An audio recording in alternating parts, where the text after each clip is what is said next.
A series on the three angels' messages would not be complete without studying about a very enigmatic group known as the 144,000.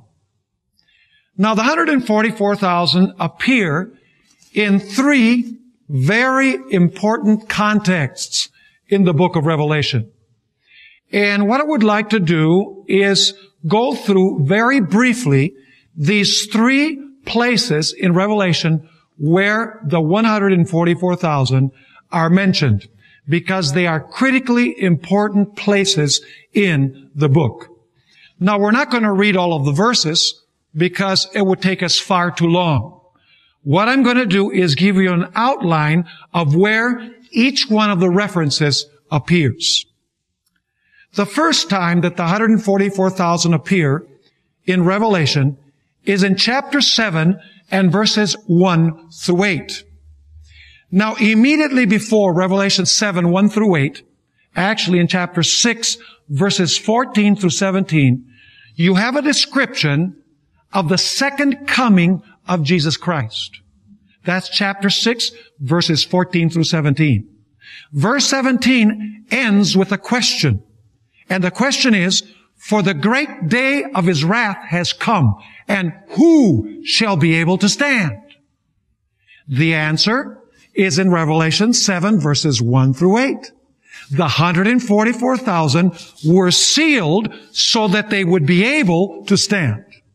So Revelation 7, 1 through 8 is actually out of chronological order with Revelation 6, 14 through 17. In other words, Revelation 6, 14 through 17 says the great day of his wrath is come. Jesus has come. Who's going to be able to stand? Revelation 7, 1 through 8 says there was a group who were sealed before this, who will be able to stand. The second place where the 144,000 appear is in Revelation chapter 14, verses 1 through 5. This is the very chapter where we have the three angels' messages. In fact, verse 5 is the verse that is immediately before the beginning of the three angels' messages in verse 6. Now, in chapter 13, going back to the previous chapter, chapter 13, verses 11 through 18, we find a description of the final crisis that's going to overtake this world. It's a crisis over the beast, his image, his mark, and the number of his name. In fact, we're told there in Revelation 13, 11 through 18, that a death decree is going to be given against those who are faithful to God. That's Revelation 13, 11 to 18. The very next chapter, Revelation 14, 1 through 5, describes the group that were victorious over the beast, his image, and his mark, and the number of his name. They're standing on Mount Zion with the Lamb. In other words, they're victorious. So you have a sequence. Revelation 13, 11 through 18 describes the end time crisis over the beast, his image, his mark, and the number of his name. A death decree is given against those who don't worship the beast and his image.